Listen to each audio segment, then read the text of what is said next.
Salam uşaqlar, hər vaxtınız xeyir olsun. Deməli, bugün biz sınağın izahına baxırıq. Birinci sualda deyir ki, eyni növ element atomlarından ibarət olmayan maddələri müəyyən edin. Gəlin birincisi biz baxaq görək bizim bu deməli maddələrimizin formulu necədir? Birincisi azot N2 şəklində yazılır. Karbon qazı CO2'dir. Kristallik kükürt S8'dir. Ammoniak NH3'dür. Dəm qazı CO-dur. Ağ fosfor P4 şəklində yazılır. Metan qazı CH4'dür. Ozon qazı O3'dür.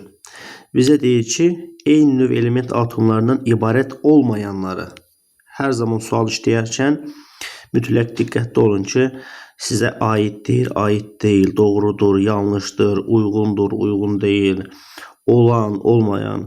Mütləq həmən hissəni dairəyə alırsınız ki, diqqətiniz orada olsun, variantı seçəndə səhv salmayasınız. Burada isə eyni növ atomlardan ibarət olmayanlar, deməli, karbon qazıdır, ammoniakdır, dəm qazıdır və metan qazıdır. Cavab 2, 3, 5, 6 olar. B bəndi. İkinci sual. Aşağıdakı hadisələrdən hansında kimyəvi tərkib dəyişmir? Kimyəvi tərkib dəyişmir deyirsə, deməli bu bir fiziki prosesdir. Həmçinin də istiliyin udulması ilə gedir. Deməli, binanın uçması fiziki bir prosesdir. Burada hər hansı bir kimyəvi dəyişiklik baş vermir. Amma istiliyin də deməli udulması prosesi baş vermir. Burada hər hansı istiliyin ayrılması və ya da udulması burada ola bilməz.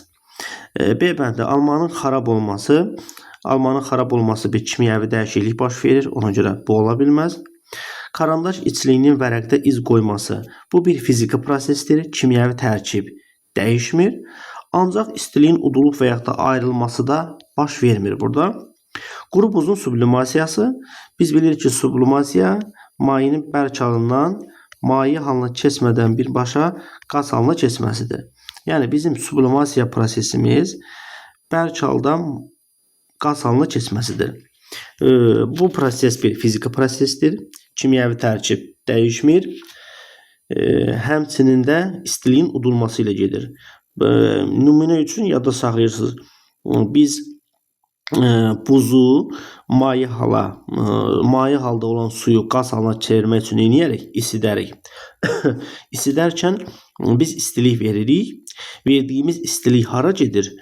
O, belə deyək, buzun, suyun daxilinə, yəni istilik udulur. Ona görə bu proses hər biri -2'dür, -2'dür. Yəni endotermikdir. İstiliyin udulması ilə gedir. Doğru cavab olar. Deməli, 2-də D bəndi. 3. Kolon xromatografiyası üçün hansı ifadələr doğrudur? Biz bilirik ki, bizim belə bir kolonumuz var idi. Kolonun deməli içərisində bərk maddə var idi. Hansı ki biz ona adsorbentlər demişdik. İndi gəlin oxuyaq görək hansılar doğrudur, hansılar yanlışdır. Birincisi, bərk adsorbentdən istifadə olunur. Bəli, içərisində kitabda da belə bir sarı rəngdə vermişdilər uşaqlar bu hissəni. Hansı ki bu hissədə belə bir bərk adsorbentlər var idi. Deməli, burada bizim birinci doğrudur. 2. Qarışığın tərkibindəki maddələrdən hansı zəif adsorpsiya qabiliyyətinə malikdirsə, həlledici tərəfindən yularaq kolonda ayrılan ilk maddə olur. Tutaq ki, burada hər hansı bir maddə var. Biz bu hissəsinə su əlavə edirik. Maddə suda həll olur və rənglərinə ayrılır. Tutaq ki, 2 dənə rəng ayrılır. Biri burada olur, biri aşağıda. Yəni, hansı daha yaxşı həll olursa, ən aşağıda olacaqdır. Yəni, mavi rəng ən aşağıdadır. Yuxarıda olan, qırmızı rəngdə olan isə az həll olandır. Ona görə yuxarıda qalır. Yəni, bizim burada və həmçinin də biz bilirik ki, hansı daha çox udulursa, o yuxarıda qalır.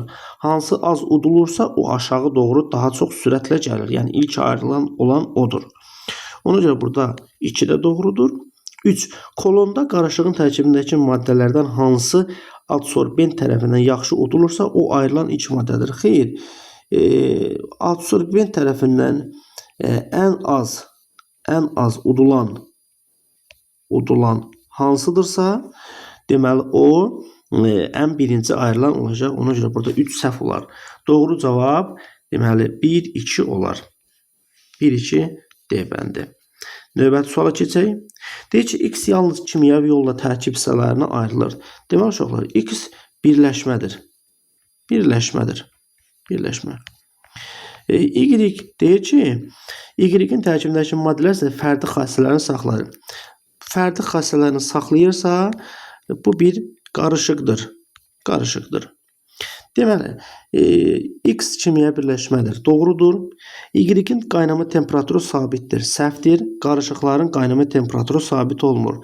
Sabit, müəyyən bizim birləşmələr üçündür. Yəni, saf maddələr üçündür. X-in tərkibindəki elementlər istənilən nisbətdə birləşir. Bu yanlışdır. X saf maddədir. Yəni, X birləşmədir, saf maddədir. Ona görə onlar istənilən yox, müəyyən kütlə nisbətində birləşəcəkdir. Tamam mı? Bunlar müəyyən kütlə nisbətində birləşir. Y fiziki yolla onu əmələ gətirən maddələr ayrılır. Doğrudur. Qarışıqlar fiziki yollarla tərkib hissələrinə ayrılır. Ona görə bizdə nə istəyir burada? Buna əsasən çox böyük ehtimal burada doğruları istəyir. Tamam, burada deyirlər zaten. Doğrudur deyirsə, deməli 1 və 4 olar. 1 və 4 olacaqdır A bəndi. 5-ci sual. Qarışıq. Deyir, yuxarıdakı ifadələr hansı doğrudur? İfadələr əsasən hansı ifadələr doğrudur? Biz də burada doğrunu istəyirik. Deməli, sadə distillə bərk maye qarışığıdır. Durultma isə mayedir. Deməli, buradan belə bir nəticəyə gəlirik ki, Y burada da var, Y burada da var. Ona görə bizim Y maye olar. O zaman bu Y maye olar. O zaman X bərkdir. Z də burada nə olar? Maye olar. Deyir ki, Z bərk, X və Y maye haldadır. Baxırıq ki, X bərk haldadır, Z maye haldadır. Ona görə 1 səhvdir. 2. Y-Z qarışığı suspenziyadır. Y-Z bu qarışığı zaten mayedirsə, bu suspenziya ola bilməz, emulsiya olar. 2 səhvdir. X-Y qarışığı məhluldur. Bəli, X-Y qarışığı sadə distillə ilə ayrıldığı üçün bir-birində həll olandır. Ona görə homogen qarışıqdır. Bizə deyir ki, doğrudur. Cavab olar yalnız 3 C bəndi. 5-də olacaq C bəndi. 6. Hansı ifadələr doğrudur? İndi baxırıq ki, bir dənə bizim deməli kağızdır. Kağızın üzərində bir dənə bax belə bir yaşıl maddə var uşaqlar. Kağızı gətiririk, içərisində su olan. Bax görürsünüz, bu hissədə su var. Su olan bir qaba əlavə edirik. Buradakı yaşıl rəngli maddə başlayır nəməyə? Həll olmağa. Diqqət eləsəz görərsiniz ki, həll olduqca burada belə bir A maddəsi, sonra bir B maddəsi, sonra bir C maddəsi, sonra bir D maddəsi həll olaraq müxtəlif rənglərə ayrılır. Deyir, X heterogen qarışıqdır. Yanlışdır. Niyə? Əgər X heterogen qarışıqdırsa, mən bura baxanda müxtəlif rənglər görərdim. Amma nə görürəm? Bir dənə şey görürəm. Yalnız bir şey görürəm. Deməli, bu bir homogen qarışıqdır. Tamam mı? Bu bir homogen qarışıqdır. Növbəti. A maddəsi həll edicidə daha yaxşı həll olur. Bilirik ki, hansı daha yaxşı həll olursa, ən yuxarıda olandır. Ona görə ən az həll olan A maddəsidir. Daha yaxşı həll olur. Bu da yanlışdır. Sonra 3. Qarışıq 4 müxtəlif saf maddədən təşkil olunub. Doğrudur. A, B, C, D maddələrinə ayrıldığı üçün 4 müxtəlif saf maddədən təşkil olunub. D maddəsi digər maddələrə nisbətən filtr kağızının səthində zəif udulur. Bəli, bu da doğrudur. D nə qədər zəif udulursa, o qədər udulur, belə deyək. O daha yuxarı gedir, daha çox yol qət eləmiş olur. Tamam. Ona görə bizə deyir ki, hansı ifadə doğrudur? Doğrudur deyirsə cavab 3-4 olacaqdır. C bəndi. 7. X hissəciklərin səmiyyə. İndi deməli bizim bir dənə hissəciyimiz veribdir. Deməli X bir hissəciyimiz var burada. Kütləsi 80-dir. Yükü müsbət 5-dir. İndi uşaqlar biz burada neytron sayını bilirikmi? Neytron sayını bilmirəm. və yaxud da proton sayını qeyd eləyək. Proton sayı hər hansı bir A-dır. O zaman 80 çıxaq A qədər bir neutron olarmı? Olar. Elektronuna gəldikdə A-5 qədər də elektron olarmı? Həqiqətən də baxırsan ki, elektronun sayı protonun sayından 5 vahid azdır ki, proton daha çoxdur, yəni yük müsbət 5-ə çevrilibdir. İndi isə deyir ki, yüksüz hissədiklərin sayının, yüksüz hissədiklər bilirik ki, nədir? Neutronlardır. Yəni 80 çıxaq A. Yüksüz hissədiklərin sayının deməli, mənfi yüklü hissədiklərin sayına, yəni A-5-ə olan nisbəti 1/5-dir. Yəni uşaqlar, bu da 2-də 3-dür. İndi tərəf-tərəfə vurub açaram.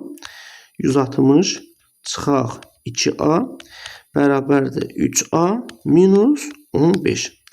Buradan da 175 bərabərdir deməli 5A-ya.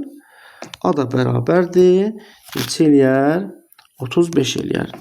Deməli, qoy bir dənə bölüm bunu. 175 bölək 5-ə eləyəcəkdir neçə? 35. Deməli, A-mız 35-dirsə, o zaman 80 çıxaq 35 bərabərdir 45 eləyər. 45 də olar 7 A bəndi. Bizə də zaten neutron sayını soruşurdu. 8-də X-in sıra nömrəsi, yəni proton sayını müəyyən edin. İndi baxırıq ki, hidrogende bir dənə proton var, yəni hidrogende bir elektron var. İndi uşaqlar, baxın, H3O müsbətdə elektron sayını tapanda belə tapırıq. Deməli, proton sayına gəlin tapaq. Əvvəlcə proton sayını tapaq. Hidrogende bir dənə proton var, 3 proton. Üstə gələk, oksigenin də 8 protonu var, 8. Bərabərdir 11 dənə proton var. Yəni 11 proton demək 11 dənə müsbət demək. Düzdürmü? İndi bax bu hissəciyin yükü müsbət çıxıbsa, deməli proton sayı elektron sayından bir vahid çoxdur. O zaman burada bir 10 dənə elektron var ki, həqiqətən də baxsaz görərsiniz ki, proton elektrondan bir vahid çoxdur. Deməli sənin H3O müsbətdə neçə elektronun var? 10 elektronun olacaqdır. Bunu da yazdıq. Digərində X 3 müsbət ionudur, düzdürmü? İndi X-in sıra nömrəsini bilirikmi? Yəni proton sayını bilirikmi? Bilmirik. Mən onu bir A ilə qeyd edirəm. O zaman A-3 qədər burada nə olar? Elektron olar. H2X2O7-də deməli hidrogende bir elektron var. 2 dənə üstə gələk. X-in də proton sayı A-dırsa da o zaman elektron sayı da A-dır. 2A üstə gələk. Oksigenin 8 protonu varsa deməli 8 elektronu var. 7 dəfə 8-in 56 üstə gələk. Bax burada yazılan 2 mənfi var. O da elektrondur. Mənfi nəyi bildirir? Mənfi elektronları bildirir. Ona görə də deməli bunun üzərində 2 gələrik. Sonra biz buradakı deməli elektronların hamısını toplayarıq, bərabərləşdirərik 112-yə. 10 dənə deməli elektron buradadır. A-3 qədər elektron buradadır. Bir də aşağıdakı birləşməmiz var ki, orada da elektronlar buradadır. O zaman 10 üstə gələk A-3 üstə gələk. Buranı da hesablasaq eləyər 2A üstə gələk 60. Yazarım 2A üstə gələk 60 bərabərdir 112-yə. İndi 3A bərabərdir. Bu eləyər deməli 67. 112-dən çıxaram 67. Qalar 45. A da bərabərdir 15. Deməli bizə nə istəyirdi? Deməli X-in proton sayını A-nı o da eləyər 15 şəklində. 8-də cavab olacaqdır B bəndi. 9. Cədvələ əsasən doğru ifadələri müəyyən edin. İndi uşaqlar, deyir ki, X-Y bu cədvəlimiz buradadır. X-Y qarışığını distillə üsulu ilə ayırmaq olar. X-Y qarışığı emulsiyadırsa, bunu durultuma ilə ayırarıq. Distillə ilə ayrılmaq doğru olmaz. X-Z qarışığını süzmə üsulu ilə ayıralıq. Baxıram ki, X-Z qarışığı nədir? Suspenziyadır. Bəli, ona görə bunu süzmə ilə ayıraram. Y və Z adi şəraitdə bərk haldadır. Y və Z bərk haldadır. İndi uşaqlar, siz baxsaz görərsiniz ki, bizim X və Y hər biri maye haldadır. Düzdürmü? Aşağı gəlsəm, X maye haldadır. və Z-imiz də olacaqdır bərk halda. Biri maye edirsə, digəri də bərk olmalıdır ki, burada bir suspenziya yaransın, düzdürmü? İndi gəlirəm burada Y və Z-ə. Baxsaq görərik ki, Z-i burada bərk tapmışdıq, düzdürmü? Y-i burada nə tapmışdıq biz? Maye tapmışıq. Y olacaqdır maye. Ona görə Y və Z adi şəkildə bərk haldadır. Bu da yanlış olar. Deməli, doğru cavab yalnız 2 B bəndi olacaqdır. 9-da cavab B bəndi. 10. Burada temperatur deməli yaxşı görsənmir. Amma burada belədir. Bizim birinci tərəfimiz 80 dərəcə Selsidir. İkinci tərəfimiz də 70 dərəcə Selsidir. Biz bilirik ki, temperatur azaldıqca bərk maddələrin suda həll olması azalır. Yəni 80 dərəcədə tutaq ki, şəkərin suda həll olması 10 idisa, 70 dərəcədə şəkərin həll olması olacaqdır misal üçün 8. Ammoniaka gəldikdə bizim qazların suda həll olması temperatura tərs mütənasibdir.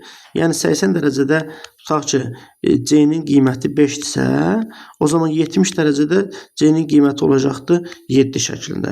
Yəni temperatur azaldıqca qazların deməli suda həll olması nə edir? Artar. Ona görə burada doğru cavabımız deməli olacaqdır nə? Burada deməli əgər biz bu mühakimələrdən irəli gələrək desək, deməli, doğru cavab olar.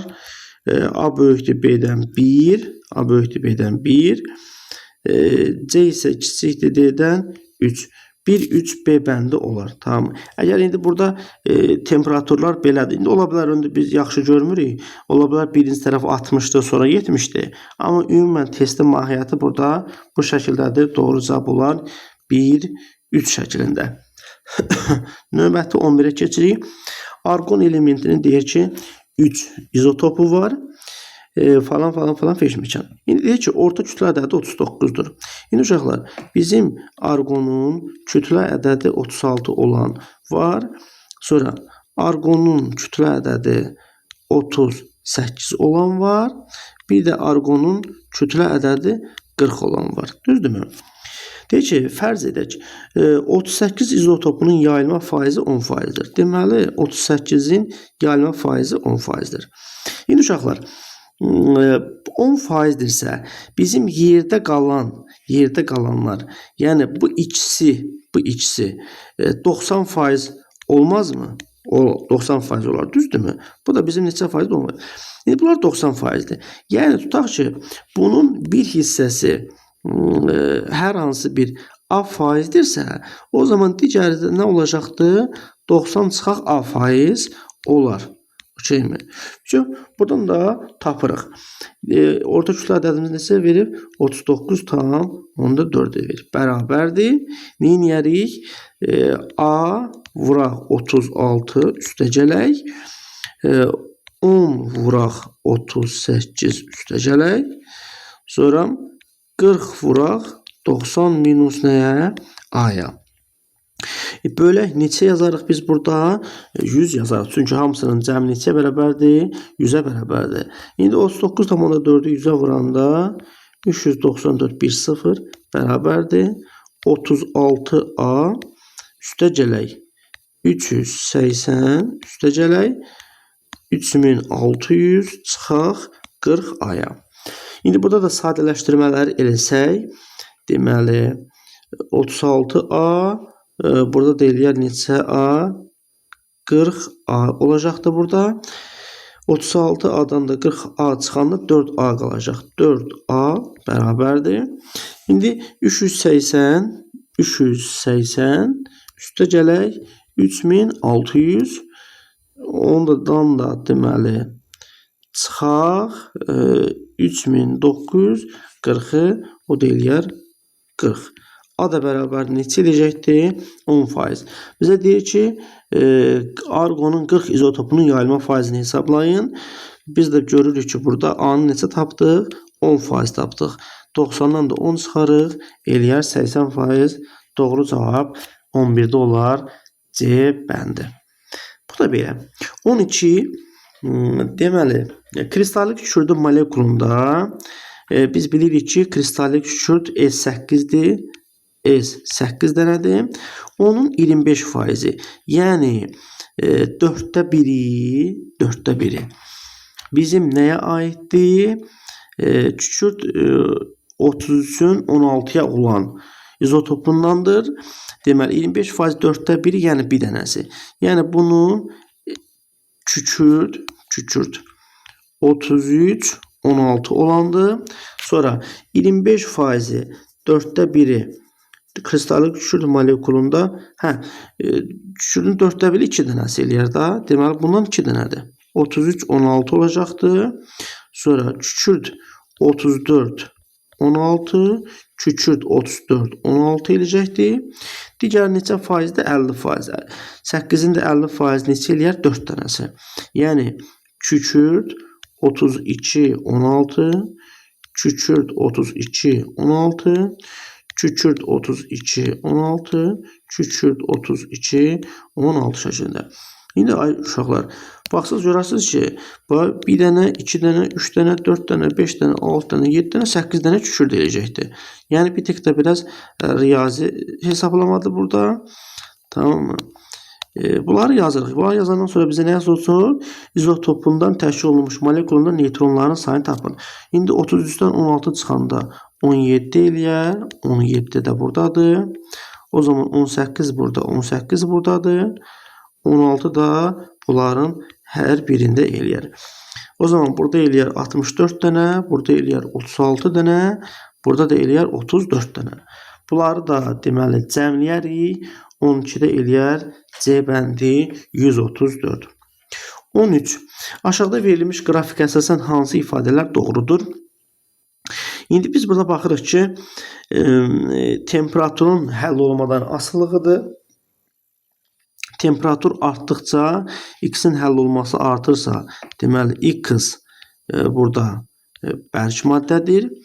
Y-ə baxırıq ki, Y deməli burada qaz halındadır. Çünki belə deyək, temperatur artdıqca həll olması azalırsa, deməli bu bizim qazdır. Baxıram indi. Bunları yazandan sonra X maddəsinin su ilə qarışığını kristallaşdırma üsulu ilə ayırmaq olar. Bəli, olar. Yəni bərk maddədir. Bərk maddənin suda həll olmasını kristallaşdırma üsulu ilə ayıra bilərəm. Problem yoxdur. Təzyiq artırdıqda X maddəsinin suda həll olması artır. Bu yanlışdır. Çünki bərk maddələrin suda həll olmasına təzyiq təsir etmir. 3. X maddəsi amoniak. X maddəsi bərk maddədirsə, yəni amoniak da qazdır. Ona görə ola bilməz. Y maddəsi hidrogen xlorid ola bilər. Bəli, Y maddəsi H-xlor ola bilər. Çünki H-xlor qaz halında maddədir. Yəni suda məhlulu turşudur. Temperaturu artırsam, suda həll olması azalar. Bəli, ola bilər bu. Ona görə doğru cavab 13-də olacaqdır. A bəndi. 14. Müəyyən temperaturda 300 qram doymuş məhlulda. Deməli, bizim 300 qram doymuş məhlulumuz var. 100 qram həll olan maddə var. İndi burada 100 qram həll olan deməli maddə varsa, maddə varsa, o zaman 200 qram nə var? Su və yaxud da həlledici deyə bilərik. Suda həll olma qabiliyyəti görürsən, burada deyir ki, 100 qram bölünsün millilitrlə hesablayacağım. İndi tənasib qururam ki, burada məhlulda 200 qram su özündə 100 qram maddəni həll edirsə, bəs 100 qram suda nə qədər maddə həll olar? 2 dəfə azalıb, bu da 2 dəfə azalıb, deməli 50 eləyər.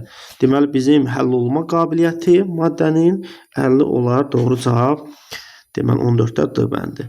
15. Otaq temperaturunda olan bir stəkan suya bir qədər şəkər əlavə edildikdə onun bir hissəsi suyun dibinə çökür. Hansı hallarda duz tam həll olar? Deməli, uşaqlar, bizim hər hansı bir qabımız var. Yəni bir stəkanımız var. Bir qədər şəkər əlavə edirik. Şəkər əlavə etmişik. onun bir hissəsi suyun dibinə çökür. Şəkər kristalları uşaqlar qabın dibinə fərz eləyək ki, həll olmayıb çökübdür. Hansı hallarda duz tam həll olar? Qaba kifayət qədər su əlavə edilikdə, əlbəttə ki, biz bura su əlavə etdikdə su qabın dibindəki kristalları həll etməyə başlayar. Bu doğrudur. Məhlulu qızdırdıqda, bəli, bu da ola bilər. Biz bilirik ki, maddələrin həll olması temperaturdan düz asılıdır. Temperatur artırdıqda həll olma prosesi belə deyək, davam eləyər. Ona görə 2 də doğrudur. Yəni məhlulu qızdırdıqda, təzyiqi artırdıqda biz bilirik ki, bərk maddələrin suda həll olması təzyiqdən asılı deyil. Məhlulu soyutduqda, xeyr, məhlulu soyutduqda əksinə deməli neyər? Qabın dibinə çökmə baş verər. Yəni kristalların sayı artar qabın dibində. Azalmaz yəni. Yəni həll olma artmaz. Deməli burada olacaqdır doğru cavab. Bizə nəyə soruşur? Duz hansı hallarda duz tam həll olar? Deməli 1 və 2 cavab olacaqdır B bəndi. Bu belə. 16. Şagird əvvəlcə şəkər qum qarışığını hazırladı. Deməli bizim qarışığımız nədir? Şəkər qum qarışığıdır. Bunları bir-birindən necə ayıra bilərəm? Ayırmaq ilkin olaraq çətindir. Mən nə edərəm? Əvvəlcə onu suda həll edərəm. Suda həll eləyəndən sonra suda su əlavə eləyirəm. Sonra süzərəm, süzmədə qum ayrılacaqdır. Şəkər su ilə birlikdə bir qaba belə deyək, yığılar. Növbətidə nə edərəm? Şəkər su qarışığını biz hansı üsulla ayırırdıq? Kristallaşdırma.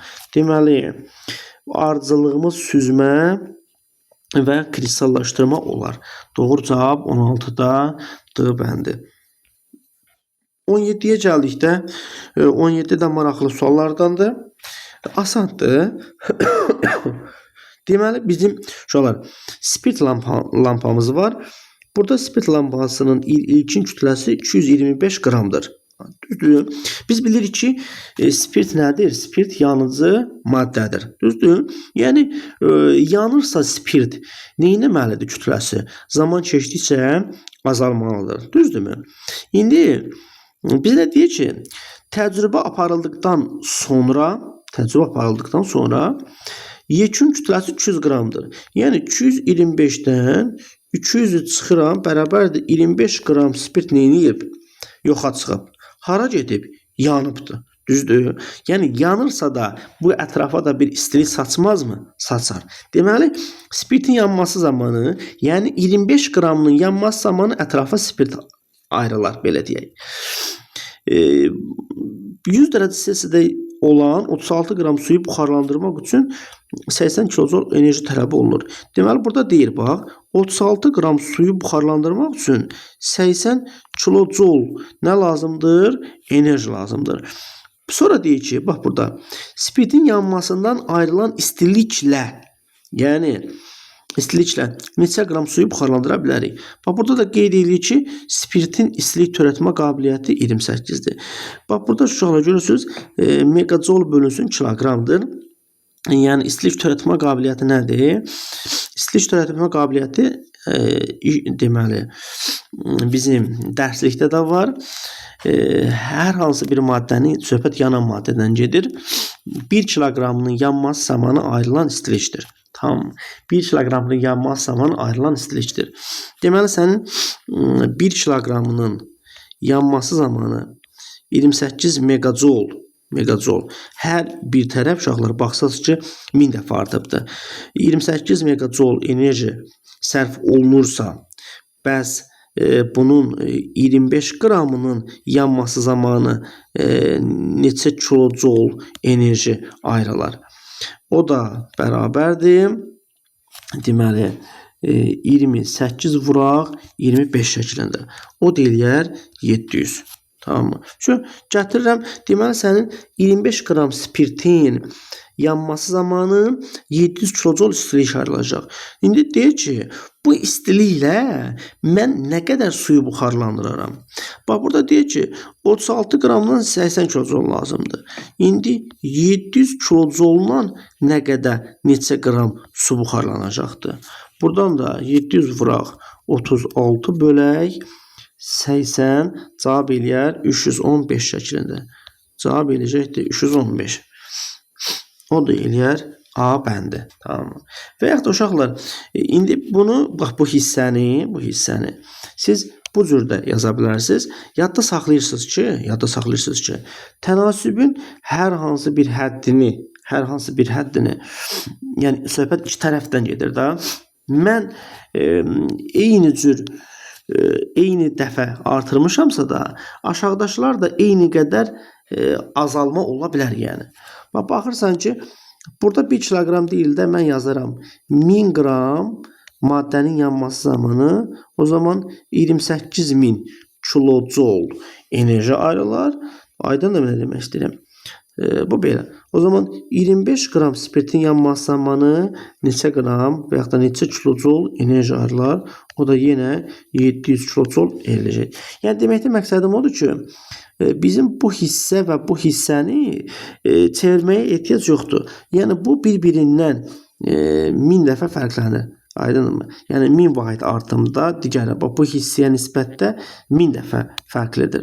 Ona görə də biz yuxarı hissə, belə deyək, kilogram gedirsə, biz aşağıda da kilograma megajol gedirsə, aşağıda da qrama kilojol yaza bilərik, yəni, tamam mı?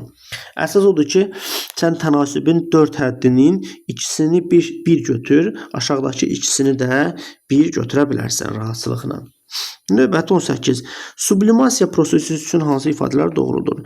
Biz demişik ki, sublimasiya bərkin maye halına keçmədən birbaşa qaz halına keçməsi hadisəsidir. Burada görək nə deyir? Qaz halından bərk halına keçiddir.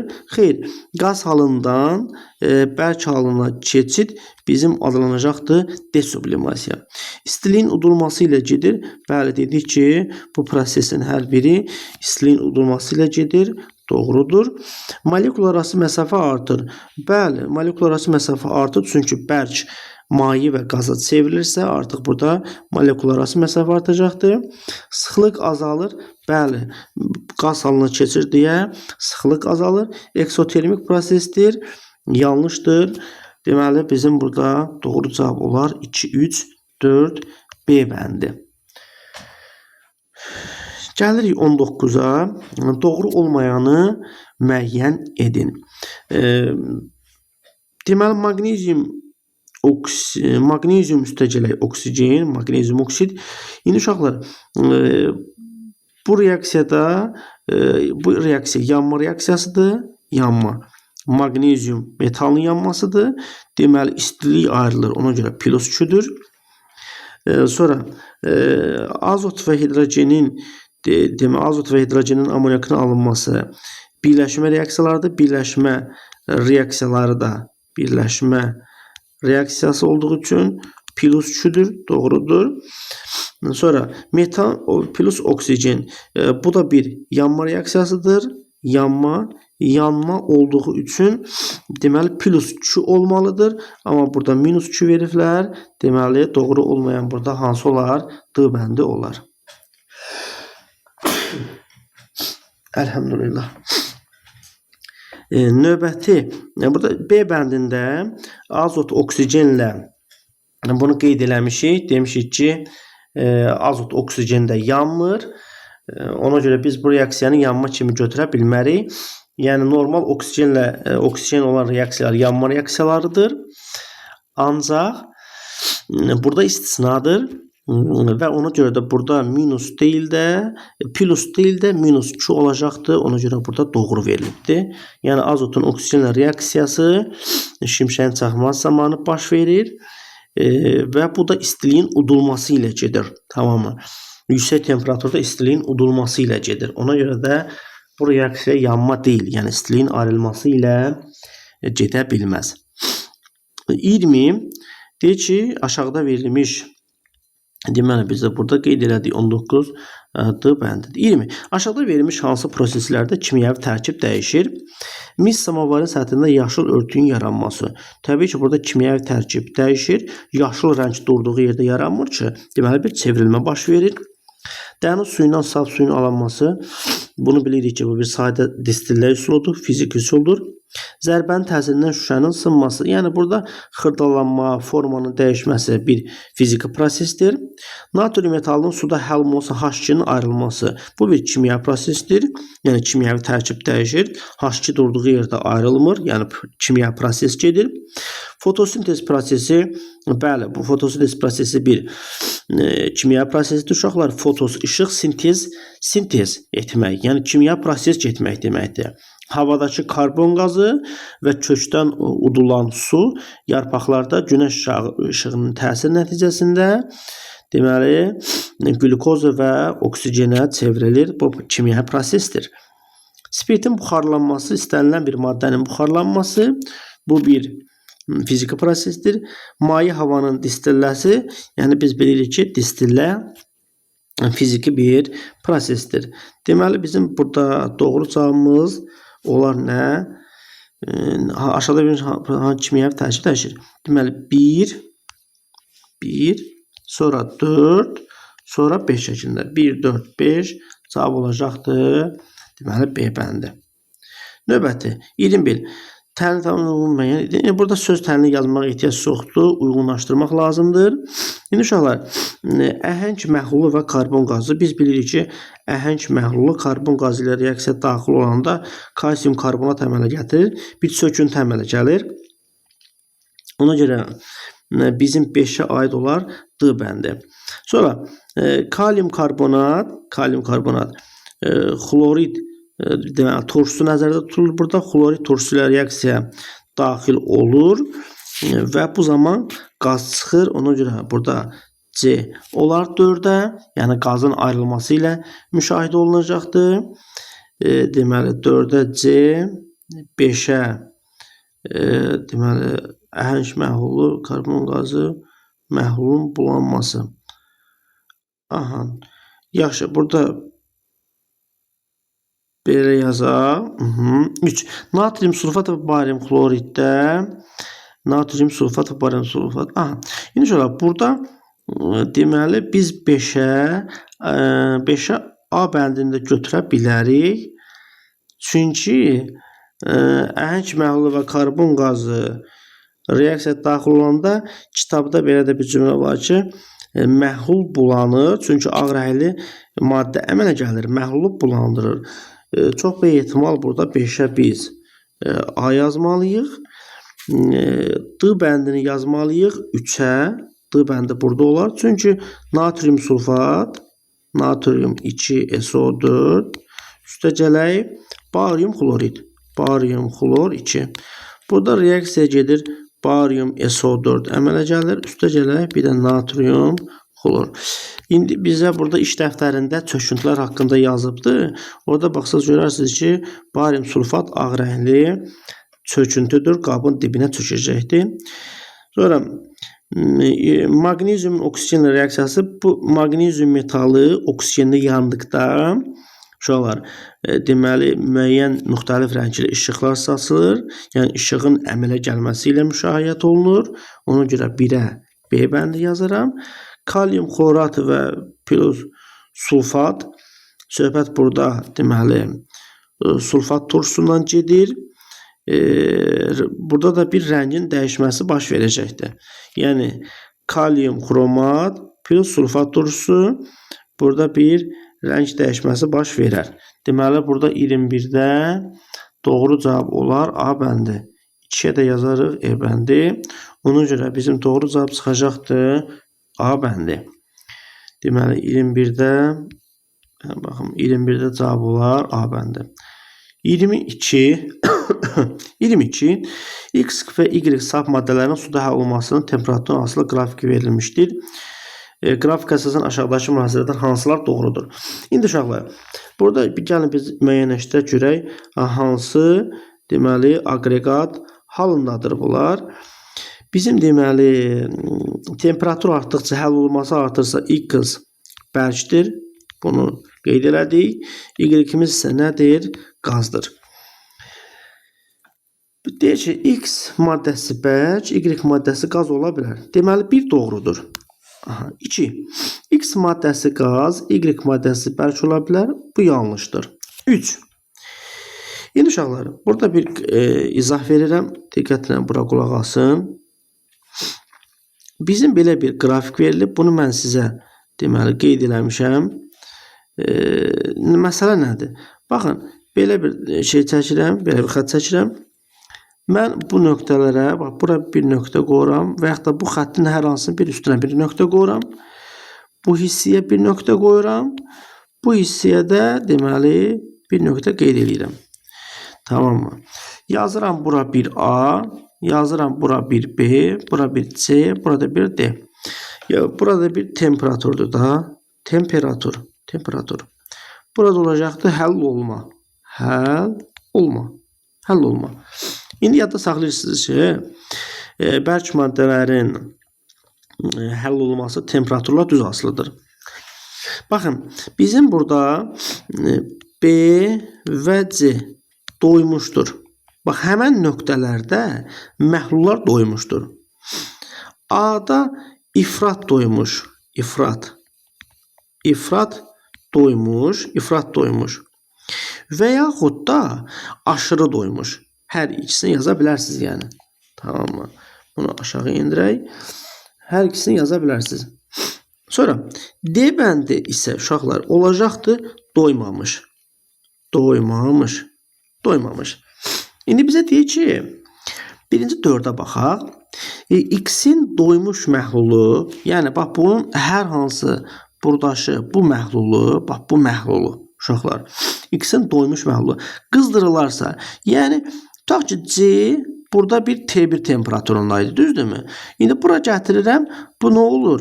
Bir T2 temperaturu. Aydınmı? Yəni T1 temperaturundan T2 temperaturuna gətirirəmsə, yəni sənin uşaqlar bax bir şeyə diqqət eləyin, çox sadədir. Yəni mənim bax bu hissələrim var, ha? Bax bu hissələrim. Mənim bu hissələrim. Uşaqlar, bax bu hissələr. Bu hissələr olacaqdır hamısı. Bax burada harda nöqtədə varsa da. Bu hissələrim olacaqdır ifrat doymuş. Tamam mı? Yəni mənim burada varsa belə deyək. Bax, bir dənə diqqətlə olsun. Bax bunun hər hansı bir nöqtə, burada nöqtəsi varsa, burada varsa. Bunlar hamısı ifrat doymuşdur. Okey mi? İndi digərinə gəldikdə, sənin bu hissən var, ha, bax bu hissən. Bu hissənin hər hansı bir yerindəki olan nöqtə isə olacaqdır deməli nə? Bizim doymamış. Tamam mı? Bu olacaqdır doymamış hissə. Uşaqlar. Bax, bura olacaqdır doymamış. Bu hissə olacaqdır doymamış hissə. Bu belə. Yəni, sənin burada hər hansı bir yerdə nöqtə varsa, tamam, hər hansı bir yerdə nöqtə varsa, tutaq ki, nöqtənin biri buradadır. Qələmimizi dəyişək. Ne yazmışdı bana? Bax, burada doymamışdır. Tamam. Bu hissələr doymamışdır. Ona görə deməli, mən doymuş məhlulu temperaturunu artırıb bu hissəyə gəldikcə nə yaranacaq? Doymamışlıq yaranacaq. Okeymi? X-in doymuş məhlulu qızdırılarsa, doymamış məhlul əmələ gələr. Yes. Doğrudur. Tamam. 3'ə baxaq. 3'də Y-in doymuş məhlulu. İndi aşağılar Y-ə gəldikdə, baxın, mən eyni qrafiki uşaqlar çevirsəm, tamam, bunu haraya qoyaq? Çevirsəm, bax, bunu indi bir dənə də belə yazıram, bir dənə belə yazıram. Eyni şeyi bir də yazaq. Bax, bunun fərz elə ki, uşaqlar, çevirirəm, bu cür yazıram. Bax, bu cür yazıram. Yəni, mən burada həmən o hissəni çevirirəm. Burada o hissənin çevrəsi olsam, yenə sənin, bax, bu nöqtələrin doymuş olar, Bunun bu hissəsi, yəni bax, bunun bu hissəsi hara gələcək? Bunun boşluğuna gələcək. Yəni, sənin bu hissən olacaqdır bura. Digər hissəmiz harda qalar? Digər hissəmiz də bu hissəyə gələr. Tamam. Buraya yenə bir B, C yazaram.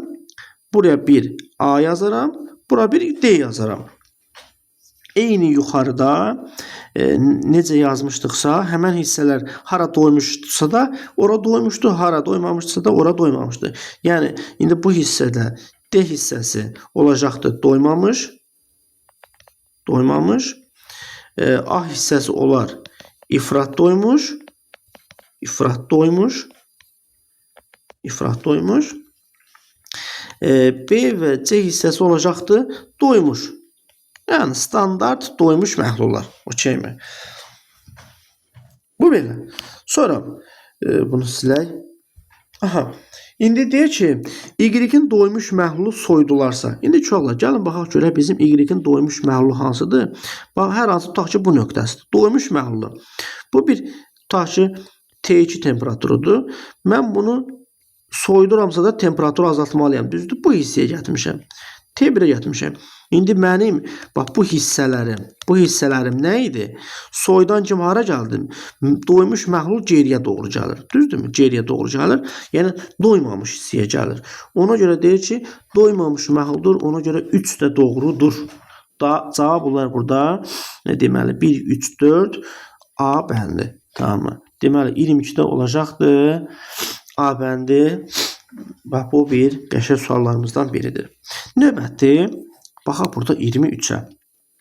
Deyir ki, 30 dərəcə Selsidə bir qədər suya 50 qram bərk X maddəsi əlavə edilərək 50 qram bir qədər suya X bərk əlavə edilərək 80 qram məhlul alınır. İndi uşaqlar, baxıram ki, burada 80 qram nə alınıb? Məhlul alınıb. Düzdürmü? Bunun içərisində.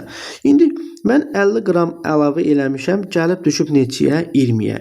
Yəni bunun arasındakı 30 qram həll olub. Deməli 80 qram məhlulun içərisində 30 qram nə var? X maddəsi var. O zaman 50 qram nə olar burada? Su və yaxud da hər hansı bir həll edici olar. Tamam. Çünki biz burada baxanda qrafikdən nə görürük? 50 qram əlavə etmişəm, amma 50 qramın neyiniyib? Hamısı həll olmayıbdı. 30'u həll olub, 20'si qalıbdı. Yəni tutaq ki, mənim bir qabım var burada. Düzdür, bir qabım var. Bura 50 qram maddə əlavə edirəm. 50 qram maddənin 30 qramı həll olur. 20 qramı neyniyir? Qabın dibinə çökübdür. Tamam mı? Və burada da 50 qramlıqda bir su var imiş. Belə bir nəticəyə gəldik. Deyir ki, doymuş məhluldur. Bəli, doyur, yerdə qalan qabın dibinə çökürsə, deməli bu doymuşdur. Doymamış məhluldur. Xeyr, əgər kristallar olmasaydı, bəli, bəlkə də düşünmək olardı. Məhlulda 30 qram su var. Xeyr, məhlulda deməli nə var? 50 qram su var. Məhlulda 50 qram su var, doğrudur. 30 dərəcə Selsidə həll olunması 100 mililitr suda 60 qramdır. İndi bax buradan mən baxıram ki, mənim 50 qram suda 30 qram duz həll olursa, bəs 100 qram suda nə qədər həll olar? O da eləyər 60 qram. Deməli, bəli, burada bizim cavabımız doğru olar. Burada 5 də doğru olar. 6. Məhlul filtr kağızı vasitəsilə süzdükdə qalan bərk maddəni eyni temperaturda həll etmək üçün lazım olan suyun maksimum kütləsi 40 qramdır. İndi aşağılar bu qabın dibində nə qədər maddə qalmışdı? 20 qram, düzdürmü? İndi 50 qram su ilə biz 30 qramı həll edirdiksə, 30 qram X maddəsini həll edirdiksə, bəs bu 20 qram X maddəsini həll etmək üçün bizə nə qədər su lazım olar? Baxıram ki, burada təqribi olaraq uşaqlar hesablasaq, deməli 20 vuraq 50 bölək 30. Harısı da bu deyiləcək uşaqlar 33 tam onda 3 gedir. Yəni deyir ki, yəni maksimum 33 onda 3 qram su lazımdır. Burada yazılır ki, maksimum kütləsi 40 qramdır. Yəni 40 qram deyil də maksimum 34 qram əlavə eləsəydim 20 qram, yəni qabın dibində olan, yəni mən bura əlavə olaraq bir 34 qramlıq su da əlavə etsəydim, bu qabın dibindəki bu bərk maddələr də həll olardı tamamilə. Aydındır mı? Ona görə burada deməli 6 yanlış olar. Bizə nə sorulsun? Biz doğrudur deyir. Ona görə doğru olan 1'dir, 4'dür, bir də 5'dir. 1, 4, 5. deməli 23-də cavab olar C bəndi. 23-də olar cavab C bəndi. Tamam. 23-də olar cavab C bəndi. 6 yanlışdır. 24-də gəldikdə, yenə bu qrafikdə uşaqlar tam olaraq görmək olmur rəqəmləri, amma bizə deməli o günləri Nərgiz sağ olsun çox gözəl bir izah verdi buna. Deməli burada biz nəyə diqqət edirik? Nəzəri olaraq baxanda uşaqlar görürük ki, buradakı temperaturlar hər biri bir-birindən 15 dərəcə fərqlənə gedir. Baxıram ki, bura 90-dır, bura 75-dir, bura 60-dır, bura 60-da bura 45-dir, 45-dirsə o zaman bura 30-dur, 30-dursa da burada 15-dir, tamam mı? Dərəcələrimiz təqribi olaraq, dərəcələr burada bunlardır. Dərəcələrdə o qədər də önəm yoxdur.